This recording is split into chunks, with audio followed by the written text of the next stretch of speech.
This just in, you are looking at obviously a very disturbing live shot there. That is the World Trade Center, and we have unconfirmed reports this morning that a plane has crashed into one of the towers of the World Trade Center. The plane was coming in. I noticed it a second before it hit the building. It looked like it was moving slowly, and it lined itself up to hit the building directly. The doorman goes to me, "Wow, I never seen a plane flying so low." And we looked out at it, all of a sudden, boom, it seemed like it wasn't even real. I'd say the whole takes about, looks like 6, 7 floors were taken out. And there's more explosions right now. Hold on, people are running. Hold on just a moment. We got an explosion inside. The building's exploding right now. You got people running up the street. Okay. I don't know what's going on.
pictures are in a picture album, and I've just got my camcorder out, and Wendell and I are flipping through the pictures. So this is not a produced tape for you to look at, so it'll probably never be on the market, but at least you get a chance to see some of these pictures.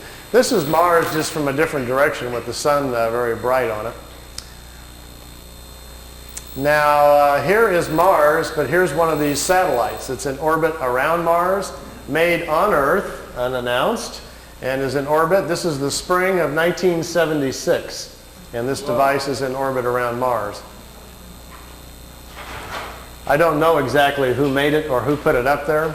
Here's another one. This is Mars again, and here's the light panels, solar panels, and the satellite equipment in orbit around Mars again. This is a different one. This is a dust storm on Mars. Billy wanted to get close and try to take pictures of artifacts. You've all heard about some of the Sedona Plaza on Mars, about the face on Mars that Richard Hoagland and other people have been looking into. Billy published a paper back in the 70s talking about that. There was a race of people lived on Mars. They had a terrible catastrophe about 186,000 years back. At the time, there was about 40 million people killed on Mars, and they're all gone now, of course.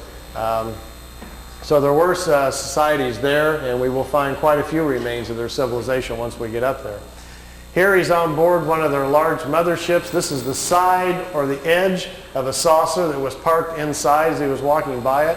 Here's Jupiter. Here's the mothership in orbit. They're flying into it to go aboard. It was 17 miles high and about 10 miles in diameter. He spent 3 days on it. They went to different places in our galaxy to show him around. This was the craft that was right in front of him as they were flying into it. He took a picture of that one. Here again is back at Mars. These aren't in any particular order. Here's another object in orbit around Mars, and look, here's an American flag on it. So there's a couple of things that they put up there that the military's put up that we don't know about. This is a picture of Billy in a suit. He's on a prehistoric planet to see the dinosaurs. He's got a breathing apparatus on. This is a Pleiadian man, and they've stepped outside of the ship so he can see the animal life on this prehistoric world. Got his picture taken too. It's pretty good. This jumps back here to, remember the Apollo-Soyuz hookup, us and the Russians back in '76? Billy asked him if he could go up and watch it. They said okay. They took him up. There's several pictures here of the Apollo-Soyuz hooking up with Earth in the background. Some of the wildest pictures he's got. I mean, just look at the vantage point. The planet's in the background. How else would you get this picture unless you were up there at that particular vantage point? Not a lot of people have that in their photo albums, you know.